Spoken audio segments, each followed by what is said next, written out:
Kita lanjutkan tema kita yang minggu yang lalu, karena kita belum selesai, yaitu tentang bagaimana mengubah kebiasaan. Jadi manusia hidup itu berdasarkan kebiasaannya setiap hari. Jadi kita ini keseharian kita bagaimana, seperti apa, itulah yang akan menjadi jalan hidup yang kita tempuh pada akhirnya. Yang pertama, sesuai dengan yang tema di kitab ini, bahwa apa sih sebenarnya yang disebut dengan benar gitu. Jadi dalam hidup kita mengenal 3 strata atau 3 tingkatan nilai. Yang pertama itu benar, kemudian di atasnya benar itu baik, di atasnya baik itu adalah estetis atau nilai keindahan, yang hal ini hubungannya dengan kebahagiaan. Ada seorang filosof yang menyatakan bahwa untuk mengetahui kebenaran itu mudah. Bagaimana kita tahu ini benar, ini salah, itu mudah. Tetapi ketika kita ingin jadi benar, maka itu yang membutuhkan proses, itu yang membutuhkan tahapan bagi kita untuk menjadi benar. Yang pertama, bagaimana ketika kita ingin mengetahui kebenaran? Ketika kita ingin mengetahui kebenaran, pertama, al-haqqu min rabbik fala takunanna minal mumtarin. Kebenaran itu hanya milik Allah. Kebenaran mutlak itu hanya milik Allah Subhanahu wa ta'ala. Contoh, Al-Quran itu kitab suci yang di dalamnya, yang tertera di situ semuanya memiliki kebenaran mutlak. Tidak ada yang bisa membantah Al-Quran. Tidak boleh ketika dia menyatakan diri sebagai seorang muslim, kemudian dengan ide kritis mengkritik Al-Quran, itu nggak bisa. Apa yang bisa dikritik? Yang bisa dikritik itu adalah tafsir terhadap Al-Quran. Nah, kalau di sini adalah ruang terbuka. Jadi ketika ada sebuah penafsiran terhadap ayat, umpamanya ada ayat yang Quran itu dibagi jadi 2 tipe ayatnya, yaitu disebut dengan istilah ayat muhkamat dan ayat mutasyabihat. Ketika bicara ayat muhkamat, itu pun juga muncul yang namanya berbagai macam tafsir dan bacaan. Contoh, kita di dalam mazhab Ahlus Sunnah, dalam fikih wudu itu kita tidak sama. Ada yang kaki itu disiram, dibasuh, ada yang hanya diusap. Kalau kita Syafi'i itu disiram atau dibasuh. Kenapa? Karena perbedaan pembacaan kepada ayatnya. Ketika nyampe pada kalimat, ada yang membaca wa arjulakum, ada yang membaca wa arjulikum. Ini masalah nahunya, nanti dalam ilmu nahu itu disebut dengan atof. Atof itu artinya ikut kalimat sebelumnya. Ini ikut yang mana? Ikut yang wujuhakum atau yang biru'usikum, begitu.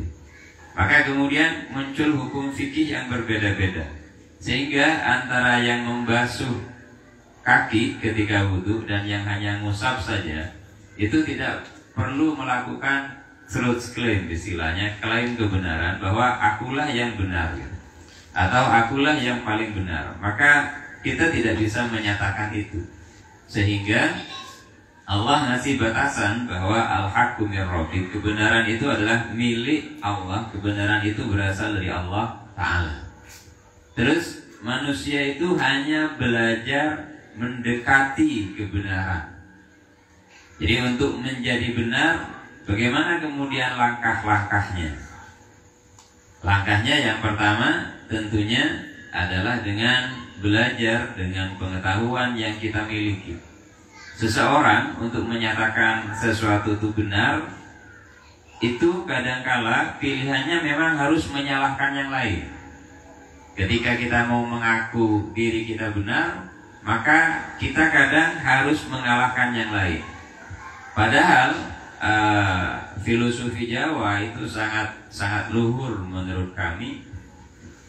Contohnya adalah bahwa di Jawa itu adalah filosofi menang tanpa tentara, kalah tanpa harus menginjak atau mengalahkan yang lain. Jadi kita boleh naik mencapai puncak tertinggi tanpa merendahkan yang lain. Itu filosofi Jawa, karena saya sendiri orang bahasa kesehariannya Madura ya. Jadi menang tanpa bolo yang gitu. Itu adalah filosofi yang sangat luhur. Kenapa? Karena bahasa Jawa kemudian tidak ada bahasa kalah. Bahasa Jawa itu tidak punya bahasa kalah. Bahasa Jawa hanya punya bahasa ngalah. Jadi bukan kalah. Kalah itu bukan bahasa Jawa, bukan serapan dari bahasa Jawa. Artinya bahwa ada kebesaran jiwa yang dimiliki oleh bangsa kita, oleh para leluhur kita, untuk mengakui keberadaan yang lain yang berbeda dengan dirinya. Maka ketika kita ingin mengakui yang lain itu juga benar, maka kemudian dibutuhkan bagi kita adalah lapang dada. Sehingga ketika kita mau benar sekarang, saya ingin jadi benar dalam sholat, maka yang perlu kita pelajari adalah bab fikih. Rukunnya sholat, syarat-syaratnya sholat, batal-batalnya sholat, kita pahami itu satu persatu. Ketika kita ingin benar secara fikih, karena kebenaran itu berada pada level nilai yang paling rendah. Jadi kebenaran itu adalah standar nilai paling rendah, karena di sini yang berlaku adalah hukum. Jadi kebenaran itu adalah berupa persoalan hukum. Kalau dalam Islam itu kemudian disebut dengan istilah fikih. Fikihlah yang kemudian muncul perkara yang wajib, perkara yang haram, perkara yang sunnah, perkara yang makruh. Kalau levelnya orang itu arifin, perkara mubah saja mereka tidak akan lakukan ketika perkara mubah ini membuat dirinya lupa kepada Allah Ta'ala. Padahal ini secara hukum fikih boleh. Contohnya apa? Contohnya sebagian ulama fikih itu membolehkan bermain catur. Boleh bermain catur itu selama tidak ada unsur judi. Tapi ketika catur itu kemudian membuat kita kehilangan waktu untuk bekerja karena saking asiknya main catur, maka catur itu kemudian menjadi haram dan dilarang. Itu secara fikih. Tapi kalau secara orang-orang arifin billah, ini boleh secara fikih gitu.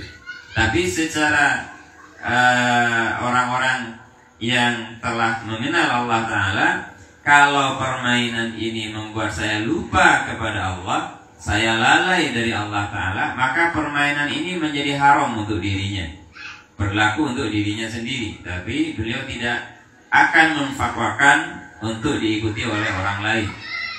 Jadi kebenaran itu adalah standar nilai terendah dalam kehidupan kita. Makanya orang akan mudah untuk berkonflik ketika pertikaiannya itu berebut benar. Jadi ketika kita berebut benar, maka ini akan mudah sekali untuk menimbulkan konflik. Kenapa? Karena ada sisi emosi yang terbawa di situ. Apa? Bahwa pengakuan bahwa saya yang lebih benar, apalagi saya yang paling benar. Sehingga ketika ada pengakuan saya paling benar, maka orang lain yang saya salahkan pasti tidak terima.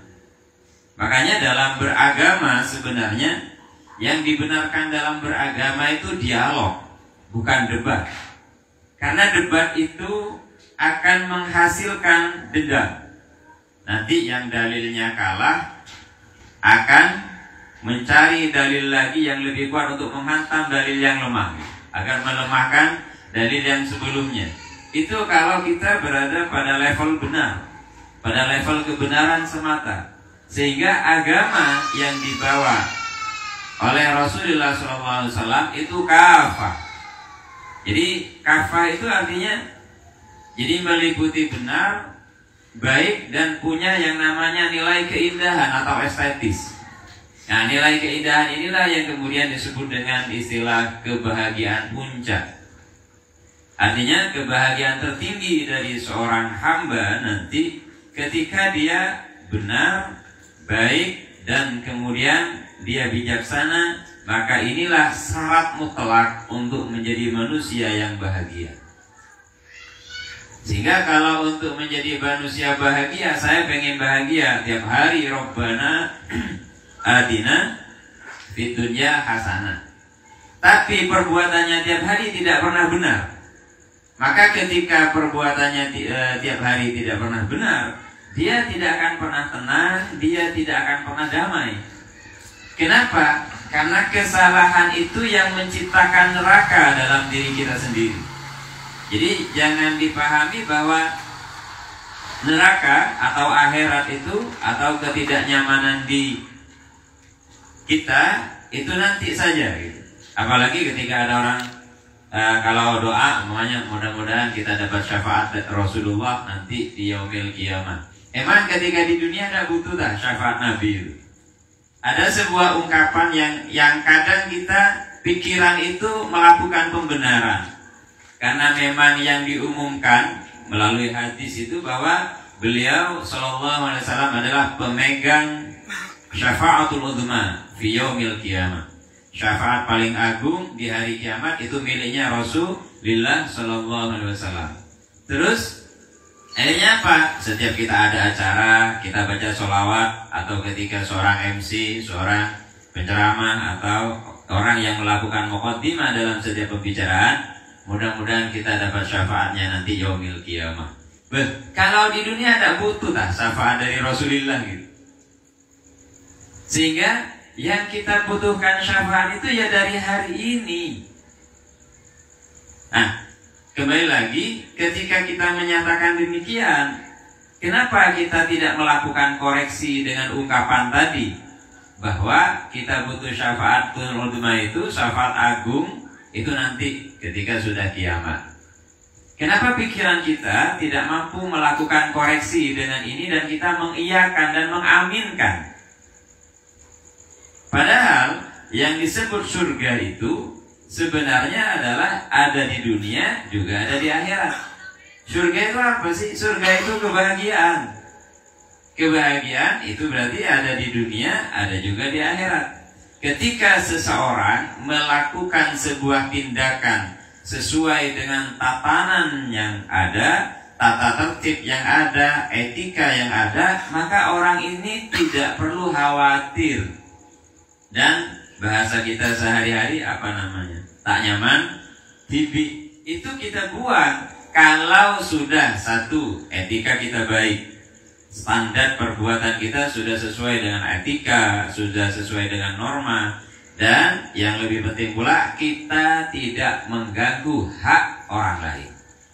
Maka ketika kita sudah melakukan standar ini, karena kita bicara tentang kebenaran, maka kita tidak perlu terlalu menggubris apa yang disampaikan oleh orang lain kepada kita. Kenapa? Katanya ada sebuah kisah yang fenomenal yang terkenal itu bagaimana seorang Luqman Al-Hakim ingin mendidik anaknya tentang pendapat orang. Hanya Luqman Al-Hakim naik kuda bersama putranya. Pertama anaknya yang naik kuda, anaknya sudah dewasa, sudah besar. Terus dituntun oleh Luqman Al-Hakim. Ada orang komen, ya apa anak itu? Kok nggak berbakti, bapaknya suruh nuntun kudanya, dia enak-enakan naik kuda. Enak turun dah, kamu salah katanya orang. Terus setelah itu beda lagi, Luqman Al-Hakim yang naik kudanya, anaknya yang nuntun. Kalau bahasa kita, bahasa Madura tak sepor Pak Roanan suruh nonton apa nyaman Pak Jeren gitu. Abang tibi nyaman Pak, tidak tahu naik kuda. Akhirnya, ayo kok salah, saya juga salah ini nak katanya orang. Ayo turun. Gimana Pak? Naikin berdua. Jadi kuda itu kemudian dinaikin berdua. Jadi bapak sama anak sama-sama naik kuda. Jalan. Terus ada yang komen lagi. Ya apa orangku kok dolim banget. Kudanya kecil kayak gitu dinaiki berdua. Akhirnya turunlah mereka berdua. Turun, sama-sama salah. Ini sudah 3 kali nak, bahwa kita ada benarnya di hadapan makhluk. Terakhir, ayo kita tuntun berdua. Dituntun. Ini orang pintar apa bodoh, sudah nuntun kuda, tidak dinaikin kudanya. Wong kuda itu diciptakan untuk dinaikin gitu. Artinya apa? Kalau kita nunggu komentar orang akan nyaman terhadap kita, itu tidak akan pernah tercapai. Tidak akan pernah tercapai. Nah, maka kemudian dalam kehidupan sosial kita ada yang suka, ada yang tidak suka, ada yang membenarkan, ada yang menyalahkan. Itu hal lumrah. Kita nggak perlu terlalu ribet dengan apa yang menjadi komentar orang lain. Karena menjadi komentator itu paling nyaman gitu. Seperti komentator sepak bola itu paling enak itu. Suruh komentar coba, suruh lari sendiri, suruh ngejar bola sendiri, tidak bisa itu. Apalagi penonton. Lebih parah lagi kalau suruh komentar. Tadi coba ditendang dari arah sana, masuk itu. Wong dirinya nembak bal tak tahu sekali, suruh komenin orang. Kita kadang gitu. Jadi terlalu ribet dengan penilaian orang terhadap kita. Ingat, kita hidup itu harus pakai standar kita sendiri. Ya, standar kita berarti tadi itu tidak ganggu haknya orang lain, sesuai dengan etika dan norma, dan sesuai dengan pengetahuan yang kita miliki berdasarkan apa yang kita pelajari. Orang mau pakai pakaian seperti apapun pasti ada yang komen. Ada yang komen memuji, ada yang komen mengkritik. Kok jilbabmu gak match dengan bajumu misalkan. Dan terus kamu karena dikritik begitu, kamu ngerasa gak pede. Kenapa? Karena merasa antara warna jilbab dan warna pakaiannya tidak sama. Akhirnya apa? Itu berarti kita hidup dengan standar yang diberikan oleh orang lain. Jadilah manusia hidup yang kita punya standar sendiri sesuai dengan kapasitas. Kapasitas itu kemampuan kita. Jadi sesuai dengan kemampuan kita sendiri. Apalagi dalam hal ekonomi, apalagi dalam hal materi, dalam gaya hidup dan sebagainya. Jangan pernah meniru standar orang lain, karena yang kita butuhkan adalah standar kita sendiri. Jadi kalau fikih itu adalah standar benar dalam ibadah. Sekarang kalau standar benar dalam tauhid itu bagaimana? Kalau kita pengen standar benar dalam tauhid, maka kita pelajari akidah, kita pelajari sifat-sifat Allah Subhanahu wa ta'ala. Kita pelajari satu persatu secara detail bagaimana Allah itu. Kita sebut Allah itu wujud, kita sebut Allah itu baqa, kita sebut Allah itu Qidam dan seterusnya. Mukhalafatul lil hawadisi, qiyamu bi nafsihi, wahdaniyat, qudrat, iradat dan sebagainya. Maka ini kalau kita ingin benar secara akidah. Setelah itu belajar sifat wajib bagi Rasul. Kalau para Rasul itu harus memiliki sifat siddiq, amanah, tabligh, fatonah. Para Rasul harus demikian umpamanya. Kemudian iman kepada hal-hal yang lain, hari akhir, kitab dan sebagainya. Maka yang kita pelajari adalah kitab-kitab tauhid kalau kita ingin benar secara akidah. Artinya standar benar dalam hidup itu ada ukurannya, ada takarannya masing-masing. Jadi kalau dalam ibadah, untuk benar dan salah kita fikih. Kalau dalam keyakinan ada namanya ilmu akidah atau ilmu tauhid gitu. Dalam lingkungan sosial juga begitu, ada norma, ada etika yang perlu kita pahami bersama. Maka ketika kita setelah mempelajari tauhid, mempelajari fikih, maka insya Allah kita ini sudah benar. Tapi apakah sudah baik? Belum. Dan kalau kita sudah tahu, oh ternyata kalau mau benar sholatnya, saya wudhunya juga harus benar. Maka untuk menjadi benar secara ibadah, maka pahami fikih secara sempurna sesuai dengan kebutuhan kita. Jadi kita dituntut belajar ilmu itu apabila kita memang membutuhkan ilmu tersebut. Contoh, masing-masing kita kalau tidak mau jadi DPR, tidak mau jadi bupati, kita tidak perlu belajar hukum tata negara, kita juga tidak perlu belajar tentang ilmu politik kalau memang kita tidak mau ke sana. Bahkan dalam fikih pun juga begitu. Ketika seseorang itu tidak punya kemampuan untuk berhaji, maka dia tidak wajib belajar ilmu tentang haji. Ketika kita sudah masuk kategori istito'ah, maka belajar ilmu tentang haji itu kemudian menjadi wajib. Nah, mengapa?